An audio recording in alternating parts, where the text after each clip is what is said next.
back, everyone. I'm Nala, And Faith.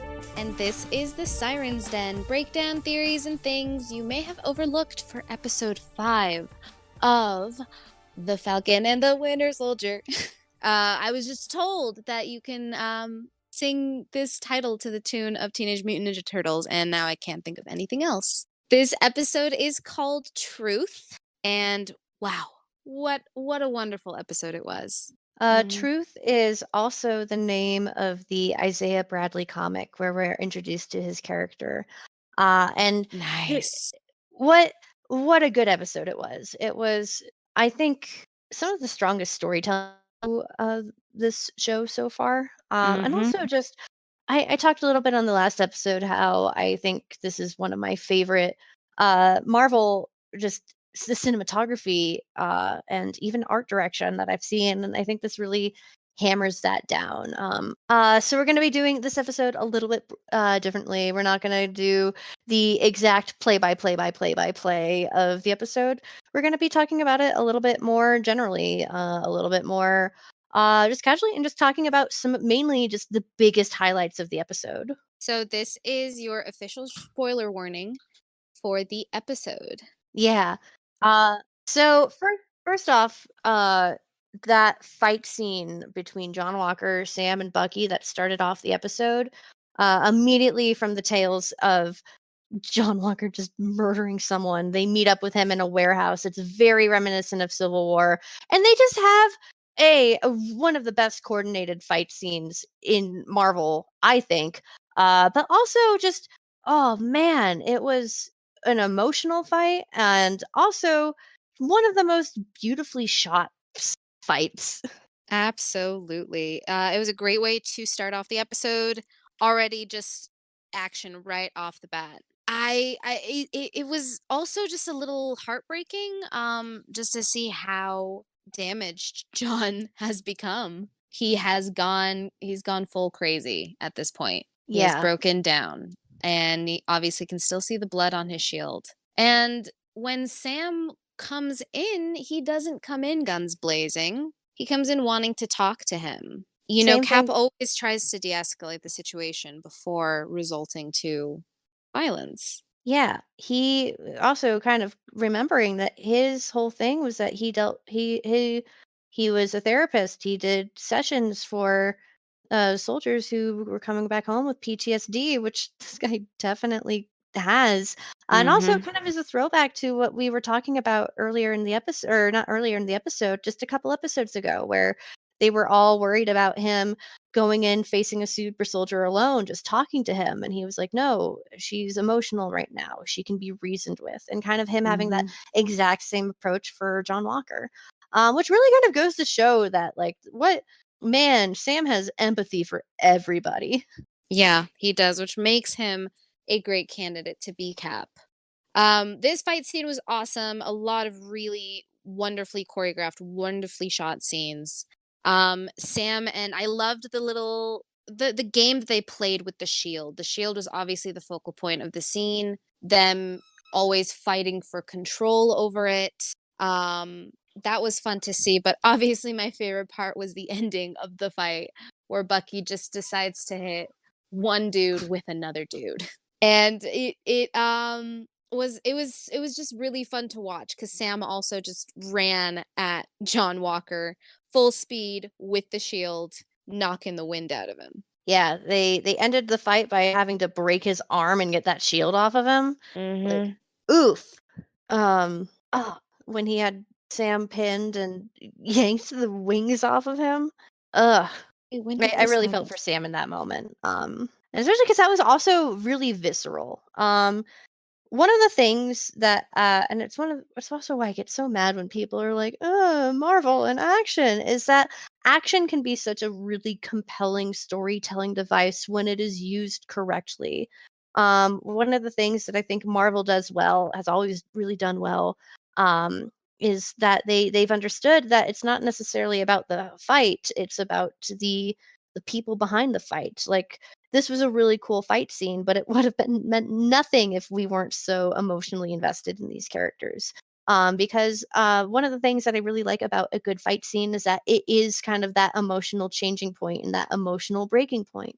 And usually it is like this very physical representation of the main struggle going on. And in this case, we see it with John's struggle with accepting himself as Captain America, accepting himself as worthy, accept wanting the approval of these two guys to be Captain America so badly.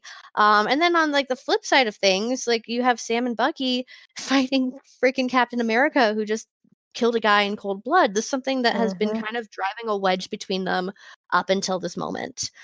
So like I think that's one of the things that makes this fight so powerful. Is the fact that it is that emotional climax and it was built up to that so beautifully. Um, like it's really good storytelling and storytelling through violence. That's also why I I really like anime. They do the same thing. They understand that a good fight is nothing without the emotional payoff of it. For sure. We get the indication that John has most likely taken the super soldier serum. Yeah, he has at this point with him ripping off Falcon's wings. Sam probably wasn't like 100% sure until this point, most likely, that John had taken a super soldier serum. And that's why he was so difficult to fight. He did have to, it was two against one. It took another super soldier to also calm him down. He's kind of like a barbarian in rage. Mhm. Yeah. Once again, shout out to Wyatt Russell for how he portrays this character. He somehow manages to be like sympathetic yet repulsive, if that makes any sense. I saw Yeah. someone describe it that way. Like he plays him really sympathetically, but at the end of the day, he's not really a good person. Like there's a tragedy there, and you can definitely sympathize with his actions and where he's coming from. But I love that the show also isn't turning away from the fact that he's this is not a good dude. Um, there's did you guys see any of like there's a dumb article going around being like they made a war veteran with PTSD the villain, and it was like did you watch are you watching the show? Are we watching the same show right now? Wow, it's like that's the point. Also like the people who were like enraged about that of like they're making this war hero with purple hearts the villain. Sam and Bucky are both soldiers. Sam and Bucky are both also former soldiers Bucky with literally has woken up with also PTSD nightmares. That's a big part of his character arc. yeah, that's why John is so intriguing as a villain here is that like he has a lot of similarities to Sam and Bucky, or And Bucky and again, Steve, I'd say more, but yeah, it's as his scene shows, he this isn't the life he chose for himself. He was working for his government. This is what they made him. So he's like, I'm playing the part that you gave me and now I'm being punished for it. Yeah, it was a very poignant statement on how the government does treat our actual real life veterans. mhm. And that was a big part of this episode. This episode was very good in its messages. It was very relevant and very poignant. Yeah, and it's kind of, bringing up, like, the how the government treats treats its people. The show does this in a beautiful way. It kind of shows him being essentially this trained killer for the government, and when he does exactly what he was trained to do, being tossed aside because optics. But also it has the further kind of, like, highlight and contrast of so you have John Walker and you have Isaiah Bradley. You have John Walker, who essentially did way worse than Isaiah Bradley ever did, and get a slap of, and essentially get a slap on the. Yeah, he took the super soldier serum without permission and then murdered a guy in cold blood on video and got a you can no longer be Captain America and you're lucky that we're not sending you to prison, mister. But that was about he other than that, he's fine. Uh they they're not really bringing the book down on him. I can't help but think if we were watching that trial right now, that there would rightfully be riots. And then meanwhile, you have Isaiah Bradley, who was a guinea pig with the super soldier serum, and his big crime was rescuing other people with the super soldier serum because the government was just going to blow him up. And they locked him in prison and experimented on him on 30 years. It's two very different situations with what the government will do with their assets and their heroes, and just entirely, at least in that case, based on race. So we'll get back to Bradley in a little bit because he was also obviously the focal point. Not so much the focal point, but he was a big emotional point in this episode. But before that, we'll go on to the cameo that came up in this episode. Ugh, so good. So Julia Louise Dreyfus is in Marvel now, and I'm very excited about it. I absolutely loved her introduction. I was like, as soon as I saw her, I was like, of course, nobody but Julia Louis Dreyfus could have been Val, Mhm. Countess. Yeah, no, I'm really really excited to have her in here. A The way that she handed him, like, the business card, all business life, which, A, it was a really nice kind of, flashback to, Nick Fury, but also, like, her little line of, like, "Yeah, no, we know you took that." Like, and that it's gonna be the best thing you knew because that means there's people who find you very valuable. Me. Also, she is notably in the comics the former lover of Nick Fury, which please put Julia Louise-Dreyfus and Samuel L. Jackson in a scene together. Yes. Oh my goodness. I would absolutely love that. And if yeah, no, if she is going to be here and she's going to be Madam Hydra and he's the former director of Shield, absolutely. And especially if they've had a thing. Yeah. We go into a scene in this episode where Bucky finally finds Zemo once again. He's at the memorial, and again, Zemo's been wanting to die since Civil War. He tells him if he touches his book again, he's going to kill him, and Zemo makes the point of saying that he crossed his name off his book because he has no hard feelings. And obviously, Bucky points a gun at him. And this is the shot that you see or that we saw in the original trailer for Falcon Winter Soldier. So you're like, ooh, who is he pointing this gun to? Obviously, it's at Zemo again with that cinematic language. This scene was very well shot, but it was just a tad extra, tad over dramatic. But I mean, Like, leave it to Zemo to make as grand of an exit as he did an entrance. also there's a part of me that's like, I feel like there's something a little bit missing between the last time Bucky was with the Dora Milaje and now. Like, Mhm. the last time he saw AO, she told him, "Best, damn you." And now he's just like, did he just go to her and he's like, "Yeah, he's probably here. You wanna go catch him with me?" And they're like, "Yeah." Like, I need, like, I feel like they became cool with each other, like, over nothing. So I yeah, I think this is another case of, I think whatever was in something else got cut, I think. But Yeah, it might have been, yeah, just another instance of this being a weirdly cut scene and a weirdly placed scene. also kind of bummed we're not gonna get any more Zemo this show. I know. But it seems to be setting up for something else because they said they're taking him to the raft. And who's in with the raft? It's Thunderbolt Ross. Zemo's probably going to be the leader of the Thunderbolts because that's something that they've been setting up already. Bolts are the government, the capitalist government machine's answer to the Avengers. They are Thunderbolt Ross's own team of superheroes that he controls. They're not great people. They're not necessarily good guys. But they are led by, in the comics, our one and only Zemo. So most likely that is where we're going to be going with this. So enough with the Thunderbolts. Let's circle back around to the emotional heart of the episode, which is this scene with Sam and Isaiah Bradley. I love how they have this little case for the shield that looks very not shield like. So obviously we're getting back to seeing more of Isaiah Bradley's story. Sam just really can't shake him. He wants to know more. He wants to know why.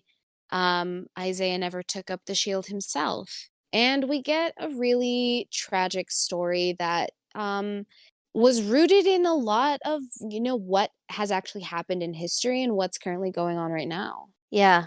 The fact that he was part of an experimentation thing. They told them it was for, they said it was for tetanus, which is, very reminiscent to the government experimenting essentially on Black people, telling them that they were being given a syphilis shot just to see what their reaction would be. It was absolutely, monstrous and brutal and horrific. So the fact that that is part of Isaiah Bradley's story it was just really nice to see be addressed in Yeah. such a big Marvel show. Yeah, it was a really heartbreaking conversation, and just really kind of, I think, was there to for just the people who are watching this, who maybe are like Steve and Bucky, who don't necessarily get what Sam's hesitation with taking on the shield is, kind of really kind of explained the history of this and kind of goes into how, yeah, the US has, not been good at all to Black people and just people of color, and that holds true in this fantasy universe where superheroes are a thing. It's not magically free of that. It's not some magical USA where racism isn't real. It was very I liked this episode because it was because Marvel gets a lot of, criticism for being military propaganda, which is warranted. There's a lot Mm. to be said there, but I liked this episode because it felt like the strong message of this episode was that the government forces and, those aren't at the end of the days, they're not gonna show up for you, but community and your friends and the people your close circle will. I thought that was just a really good message. And I think another important part of this is noting that Isaiah essentially he tried to take up the mantle as Cap and he got thrown in jail for it because he said again he just he goes out and says it bluntly. He just goes out and says that people are not going to accept a Black Captain America, plain and simple. Which again is the relevance is, astonishing and uh the truth of it is very harrowing. He went and saved his fellow soldiers who were also experiments like him. Mhm. Um, exactly what Steve did. Steve was awarded and given trust by his superiors. He was thrown in jail. Ridiculous. The double standards. Just to see the fact that, the reality, you get to see kind of behind this veil of, oh my God, big, powerful, cool superheroes. To no, they are actually people first and foremost. And they have things that are taken away from them just because they're people, despite them being superheroes. It was just some really powerful stuff. Shout out to Marvel for not beating around the bush with this one. Yeah, definitely. I loved this episode for a lot of the moments, a lot of the just like deeply emotional moments in this episode cuz I know the next episode is going to be chock full of action. This was kind of a changing point in Sam as well cuz after this you see him becoming a little more comfortable with the idea of maybe taking up the mantle but it's through the rest of the episode that he finally gets trained enough and confident enough. Bradley does, mention the fact that even if they did uphold, even if they did accept a Black Captain America, no self-respecting Black man would take up that mantle and be a symbol of this incredibly oppressive country. So that I think keeps Sam from fully fully embracing the shield. We're going to talk about the other heart of this episode, which is the Wilson family. I absolutely loved this part because I'm a huge fan of seeing communities come together to just help out when they can. Sam obviously calls in a bunch of favors after returning home and finding out that his sister isn't going to sell the boat because it's a wreck, essentially. He calls in some favors from people who've helped his family in the past, or whose family have helped them in the past. And everyone comes together to fix this boat. And of course, you can't have the Falcon without the Winter Soldier in this show, and we get Bucky in there, who helps them out in just like a really sweet and funny montage. Like for example, I love the part where the steam shoots out and Bucky is like, "Oh no, you have to turn the wrench upwards." But Sam's like, "Why don't you just use your hand for that?" To which Bucky replies that he's right-handed and it doesn't come to him first. Such like So, that's such a fun character thing too. And if mhm. anything, that really is just kind of a good representation of Bucky. His big struggle in this episode, or not this episode, the whole series is leaving behind the Winter Soldier. Am I still the Winter Soldier? Is that guy still in me? And the fact that he doesn't immediately think of his metal arm. He goes for his right arm because he's right-handed. Bucky is right-handed. I think that's just such a subtle way to communicate. No, this guy is not the Winter Soldier. Yeah. Yeah. During this we get the emergence of yet another ship. Between Bucky and Sam's sister, Sarah. Yeah, and Sam's like watching this whole thing like just like with a big scowl on his face. He's like, And he's stay away from my boyfriend, sister." oh, I love that. And I love how Sam just is like, She's the worst possible, human being. She sucks." But I just want to point out within this whole little like montage of flirting and whatnot, because Sarah's obviously like, whatever, Sam, you can't tell me what to do. I'm gonna live my own life. They obviously have this kind of chemistry going on, and something that I never thought they would actually do, but they did, and it made me so happy, was seeing how Bucky really interacts with kids. I was never expecting to see a scene like that, but when he woke up, not like in a cold sweat like he has in the past with some PTSD nightmares, not sleeping on the floor, he's sleeping on a couch. He's like finally able to let his guard down and truly, truly be himself. Like the smiles this episode, oh, they warmed my heart. Also, like, they had such a good moment, at the end of this.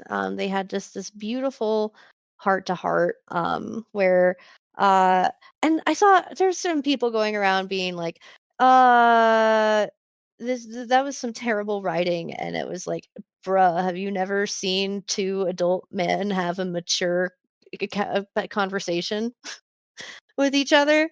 Yeah, like, it was Bucky apologized to Sam about how he's been treating with the soldier, and just saying that when him and Steve came up with this plan, they did not understand the weight of just handing this the America's symbol to a black man.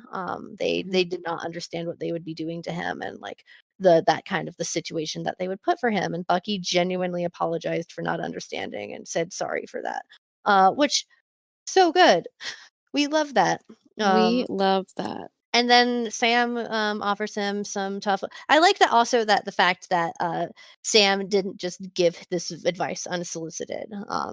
He asked Bucky if he wants it, which I think was great.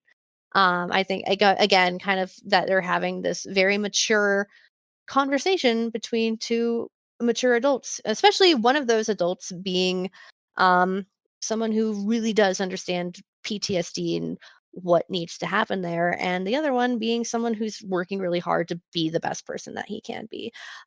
Sam just gives him really good advice of just having to continue to hold himself accountable and not just do little things that he think will make himself feel better, but actually addressing people who might have been victims and giving them closure that they might need. Yeah, the what, ultimate shield frisbee throwing scene that they had was also so wonderful because you finally see that they've gotten a rhythm of working together. You see them work more as a team. Yeah, they're just, a couple of guys being pals. It's just a fun scene and they've really come so far as characters, not only individually but together. I love them. So we got our post-credit scene, and John Walker is making his own shield in a Like a garage. freaking cosplayer. Ugh. Fabulous. I'm really excited to see how this cheaply made like steel knockoff is going to hold against a vibranium shield. Yeah, and that's the other reason why I don't think that Bartok is secretly there for the power broker to take them out. Is mainly just because I feel like that would be too much for this final battle. Just Sam and Bucky versus the Flag Smashers versus John Walker versus Bartok who changes sides. I don't know.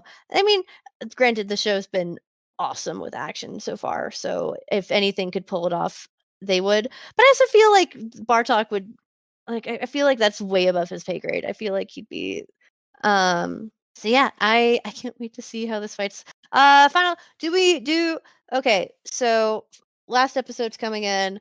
Kill count. Who do we think is anyone gonna die? I think all the Flag Smashers are gonna die. I think Carly will be the last to go, but I think all of them are I think everyone else in her team is gonna die in this mission, and she's gonna be the last one left. And that's gonna motivate her to either make a sacrifice that saves the day or do something that ultimately leads to her doom. But that's how I see this playing out. Yeah, I definitely see because Car yeah, the Flag Smashers can't continue on as villains. They do have to be defeated. But I Mhm. don't think they're going to be defeated by Sam or Bucky. I think they might come and kill John. I think John might die. Or do you Yeah. think that they're setting him up for more stuff as well? Well, the thing is, I don't think Zemo would work with him in the Thunderbolts. I feel like Zemo would immediately murder him. Because he has very clear opinions on his what soldiers should be. But it's I think I think this fight scene is gonna be awesome. I think whatever John does do with the shield, even though it's not gonna stand up against vibranium, still him being a super soldier, it's going to be like he's gonna throw it, it's gonna hurt someone before it eventually gets broken. But Yeah, I would not be surprised to see John die at the end of this. I feel like it's kind of there's really not really much more he can do as a character. I feel like he's already had a pretty good complete arc. Granted, it's not a happily resolved one, but I think for there's because as repulsive and kind of like not a good person as he is, like obviously like the show and the actor and the writer are trying to come at him sympathetically and kind of tell a further story of how ultimately at the end of the day that soldiers like this are just weapons of the government to be disposed of later. And I think just him dying would kind of hammer down on that point they want to make there. That he did everything that he thought that he had to do, that he's been told that he has to do. He was cast aside for it, and when he like fought back to like in his form get justice, granted him getting justice, he doesn't have any justice to get. He murdered someone in cold blood. There's really not really much more that you can go with that. But also, I feel like when he killed Nico like that, that was kind of a moment of no return for him. I don't know. I feel like there's really not much more to say with him. Like they've already established that um he's the perfect soldier. He's not the perfect Captain America. I mean, we've kind of seen him work on a team. We've seen him work with Lamar. We've seen him have that kind of close teammateship. Like I don't know. I feel anything that they do with him past this series is just going to be rehashing the same points that they had here that he is a soldier who had to do all the shady stuff and got recognition for it and was casted aside, but also he's the perfect soldier and that's what doesn't make him the perfect superhero. That's what in fact makes him the opposite of that. And then just him and the Thunderbolts have just be kind of that same thing, right? Like, oh, it's their equivalent of Captain America. It's a U.S. agent, but again, it's still gonna be he's gonna be the same douchebag. He's gonna do the same actions. It's still gonna be the anti-Cap that we've already seen. So I don't know. Granted, I think that he's a really interesting character and that his actor has been wonderful. And I would be thrilled for Wyatt Russell if they kept him in longer. I don't know. I I feel like they've told what they need to tell with him. I agree. It's also kind of like what Zima was talking about earlier in the shows about fanaticism, and Mhm. that, like, eventually there's a point of no return, that that person's gotta die, and I feel like that maybe might apply to John in this case. Yeah. I believe so. I don't think anyone else is going to die. I do think, maybe Power Broker?